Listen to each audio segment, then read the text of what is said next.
Жукі чуюць непрыемны пах пераважна ў паўднёвых раёнах сталіцы. Як высветліла дзяржаўнае агенцтва Мінск новасці, прычына ў вадаёме ў вёсцы і Сіняло, дзе збіраюць адкіды, якія ў сваю чаргу ў хуткім часе плануюць вазіць у кар'ер пад Маладзечным. Вітаю аб'ектыў на Белсаце. Віталь Бабін з вамі і на пачатку коротка пра галоўнае. Пасля дах Лаўрова і Пуціна міністр замежных спраў Максім Рыжанкоў выправіўся ў Паўночную Карэю. Наўрад ці беларускія жаўнеры будуць ваяваць з паўднёвай Карэяй, но тое, што паўночныя карэйцы з'явяцца ў Беларусі, гэта больш высокая імавернасць. Рэарганізацыю палку Каліноўскага ды новыя ўмовы набору рэкрутаў. Што адбываецца? Канфліктаў з вайсковай часткай няма. Ёсць пэўнае непаразуменне на шляху да рэформы. Але ўсё гэта натуральныя рэчы. Чыноўнікі рапартуюць, на 10-й дзень пасля ўрагану на Гомельшчыне цалкам узнавілі доступ да электрычнасці. С такой силой воздействия природной впервые мы столкнулись, поэтому и последствия столь глобальные оказались. Замежная палітыка, пра якую не марылі нават я бацькі. Міністр замежных спраў Максім Рыжанкоў з візітам у Паўночнай Карэі. Ён правядзе там на 3 дні, што нямала ў параўнанні з іншымі замежнымі візітамі беларускага МЗС. З чым ці па што новы міністр паехаў да Кім Чен Ына, афіцыйны Менск нават не намякае. Некаторыя адказы ў матэрыяле Юліі Цяльпук.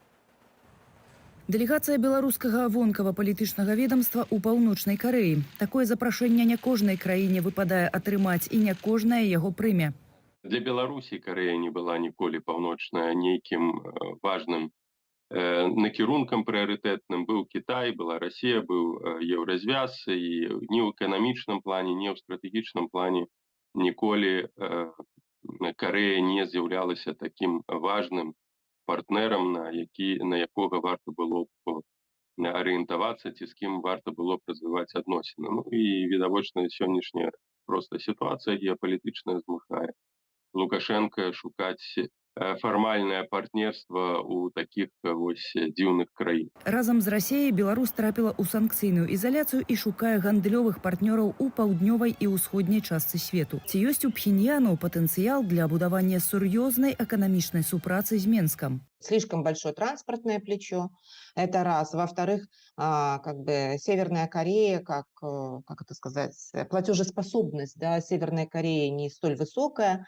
Рынок, северокорейский условный рынок, потому что это вообще социалистическая, да, там, с плановой экономикой страна, не очень большой. То есть покупательная способность населения крайне низкая. Сёлета ў красавіку у КНДР таемна лятаў намеснік міністра замежных справаў Беларусі Яўген Шастакоў. Пра гэта прамаўчала беларуская прапаганда, але паведаміла паўночна-карэйская. Палітолог Павел Усаў лічыць, што КНДР ёсць вузлом у трыкутніку Расія, Кітай, Беларусь, праз які ідзе транзіт тэхналогіяў і зброі, якія Кітай у выніку санкцыяў не можа прадаваць Пуціну наўпрост.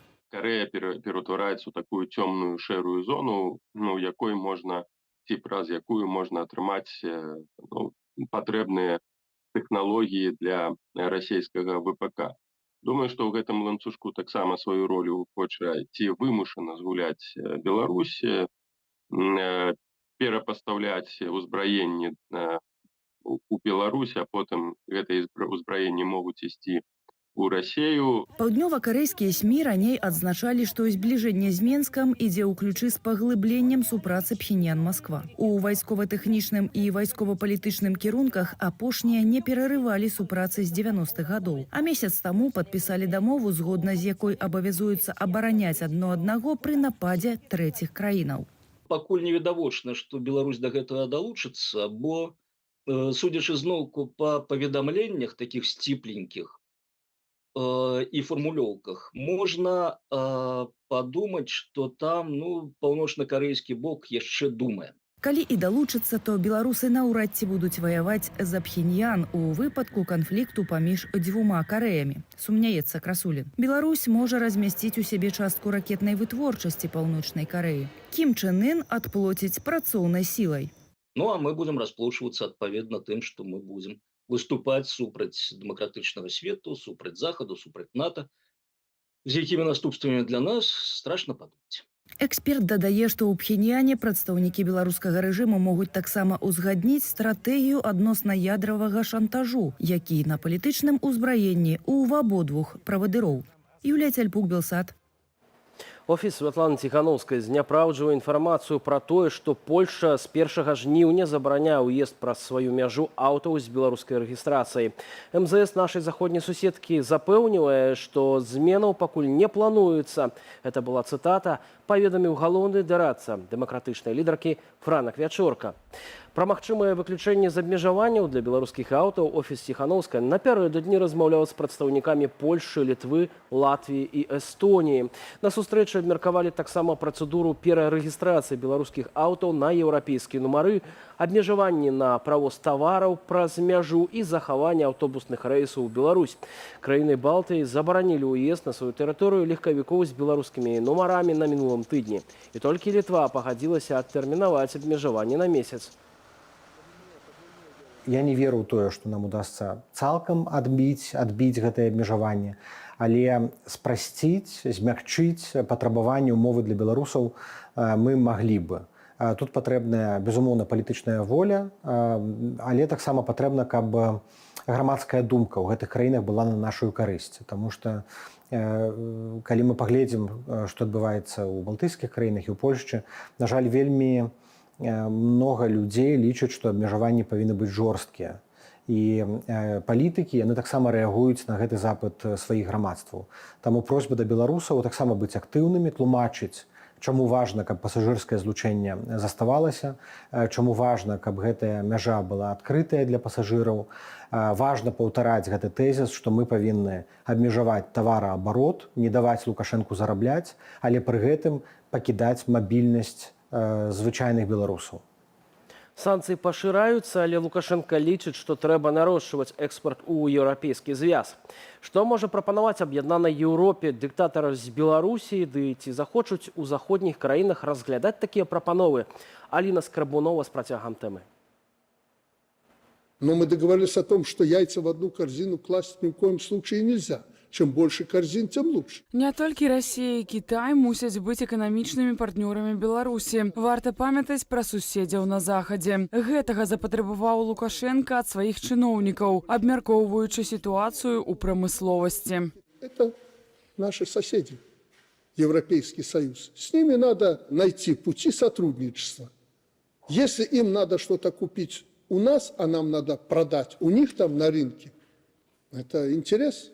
Обоюдовыгодный интерес. Летась, паводле Лукашэнкі, аб'ём экспарту прамысловых тавараў пабіў рэкорд і склаў 6,5 мільярдаў долараў. І прадавала Беларусь свае тавары пераважна на ўсход, бо заходнія рынкі закрыліся праз санкцыі.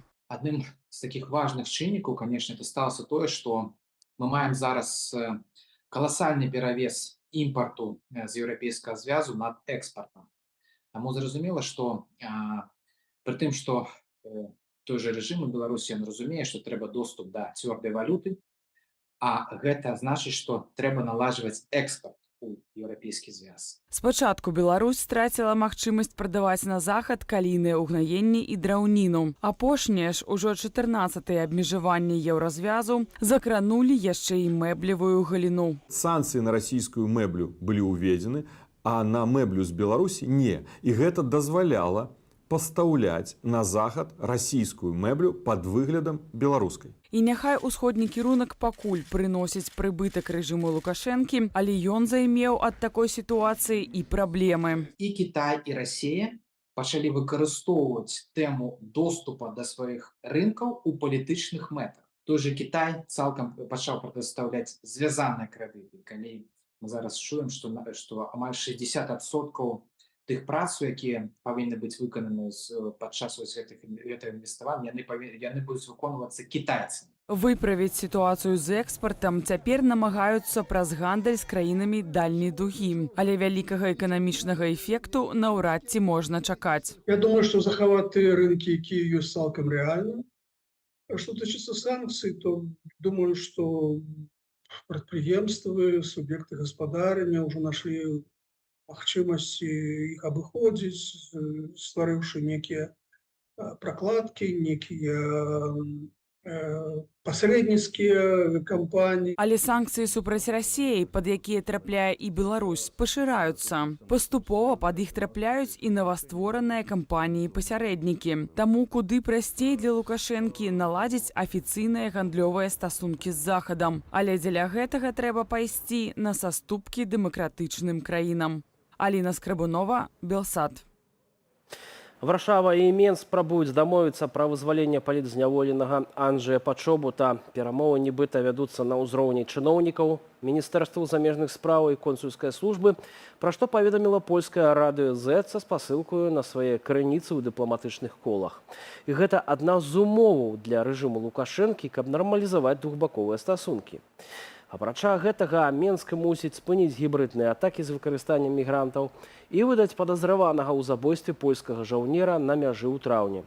Калі Лукашенка пастаўленых умоваў не выканае, Польша можа спыніць грузавыя зносіны праз мяжу з Беларусю, хоць для краіны гэта і невыгадна, заявіў напярэдадні намеснік міністра замежных справаў Польшы Анджэй Шэйна. Публіцыст Белсату Міхал Кацэвіч пракаментаваў, якое значэнне мае для Варшавы выкананне гэтых патрабаванняў Лукашэнкам. Если бы было так, чтобы он уступил в этих условиях, это бы означало, что есть пространство для работы дальше, да, и что эти инструменты, которые мы ввели, Польша ввела в последнее время, значит, закрытие границы, угроза закрытия границы, какая-то опасность для торговли с Азией, с Европой и так далее, это инструменты, которые работают.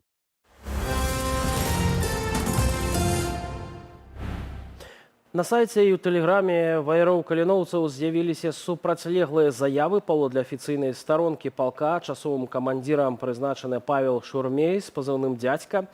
Разам з тым, там жа вядзецца пра тое, што, маўляў, выконваючы абавязкі камандзіра палка страціў аўтарытэт сярод паплечнікаў праз згоду на умовы рэарганізацыі.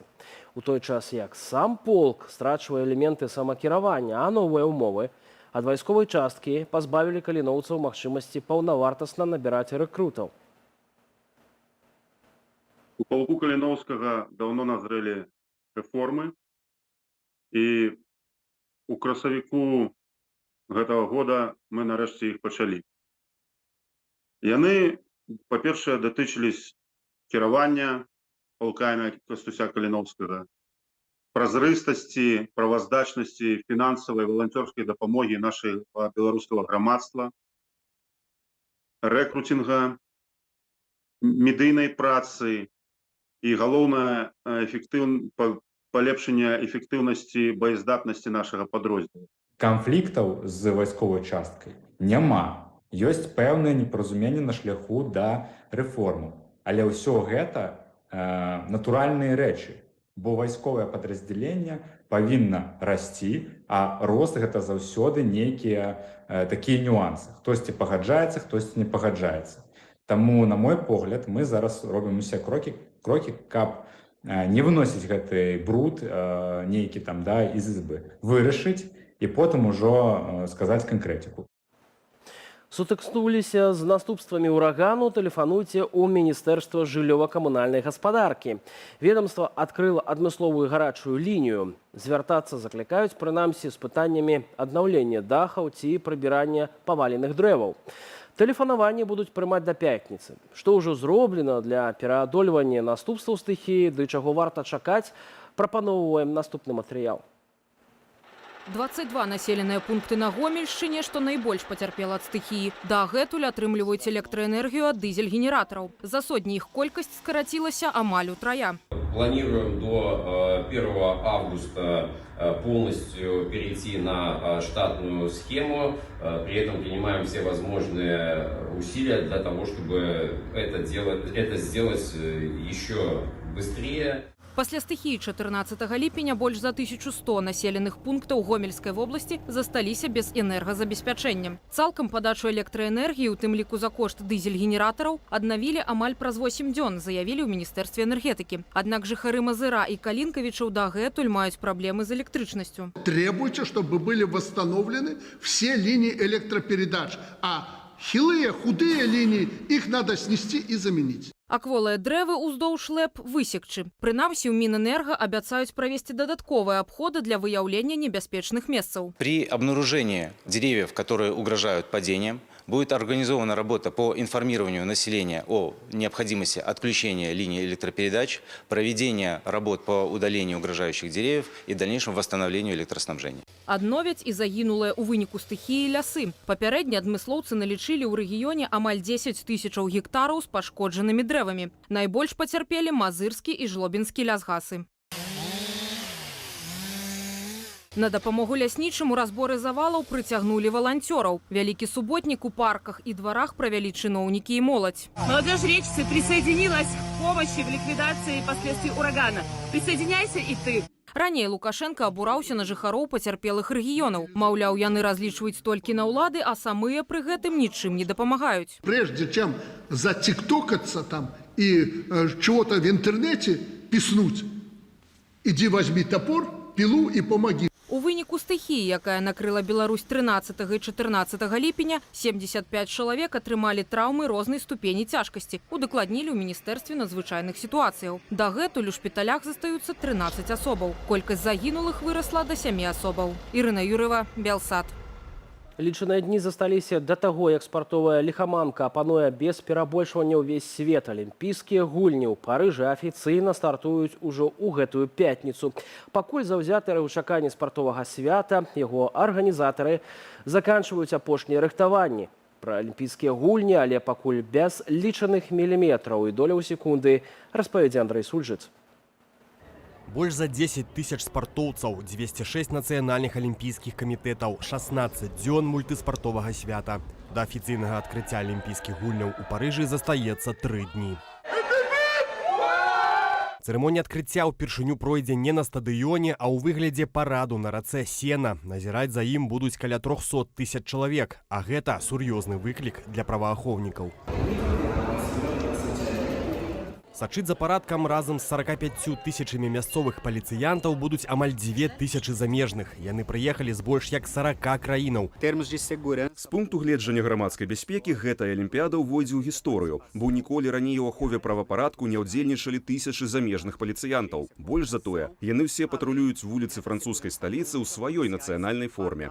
Аднак не ўсе радыя надзвычайным захадам бяспекі. Тыя, хто жыве ўздоўж набярэжнай, мусяць мець пропуск з QR-кодам, які можна атрымаць на сайце парыжскай паліцыі. А іначай за металічную агароджу не трапіць. Гэта не спрыяе хуткаму перамяшчэнню як мясцовых, гэтак і турыстаў, што адбіваецца на рэстаранным бізнесе. Нікога няма. І самае жудаснае, што нават калі ў вас зарэзерваваны столік, калі вы ўжо даўно ў Парыжы, але вы не ведаеце, што каб трапіць у рэстаран, цяпер трэба мець QR-код. У нас няма інфармацыі, як гэта зрабіць, у кліентаў таксама. Акурат гастранамічныя месцы Парыжу адмыслова рыхтаваліся да гасцей французскай сталіцы. Акрамя знакамітых нацыянальных страваў, слімакоў ды жабіных лапак.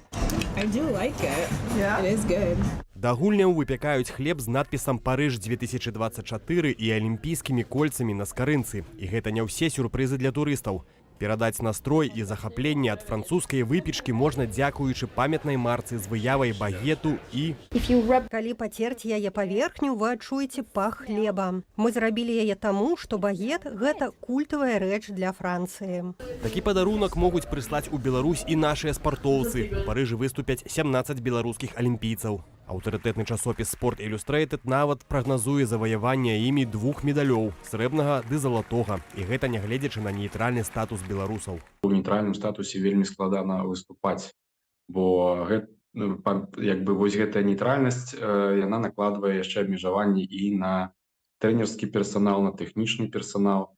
І атлета, натуральна, вельмі складана вось так настроіцца, падрыхтавацца да гульняў. Да таго ж беларускія спартоўцы маюць праблемы яшчэ да старту. Гэтак весляры нават не могуць пачаць рыхтавацца, бо еўрапейскі звяз у выніку забароны на ўвоз чаўноў не прапусцілі іхнага інвентару. Прыйдзецца зараз веслярам шукаць термінова нейкія новыя лодкі, але гэта ўжо таксама як бы адаб'ецца на вынік, таму што да новай лодкі трэба прызвычаіцца, да, патрэбны час, патрэбна адаптавацца да гэта. Гэта ўсё як бы вось гэтыя як бы нязручнасці, яны складаюць вось гэтыя секунды, долі секунды, якія ўплываюць як вынік. І часу на пошукі засталося не так і шмат. Кваліфікацыйныя заезды весляроў-акадэмістаў стартуюць ужо ў гэтую суботу. Андрэй Сульжыц, Белсат. Што насамрэч адбываецца ў палку Каліноўскага. Пра гэта глядзіце размову майго калегі Вітаўта Сіўчыка у праграме «Белсат Зум» наўпрост з самымі каліноўцамі. Адразу пасля выдання аб'ектыву. А мы ставім кропку. Да хуткай сустрэчы.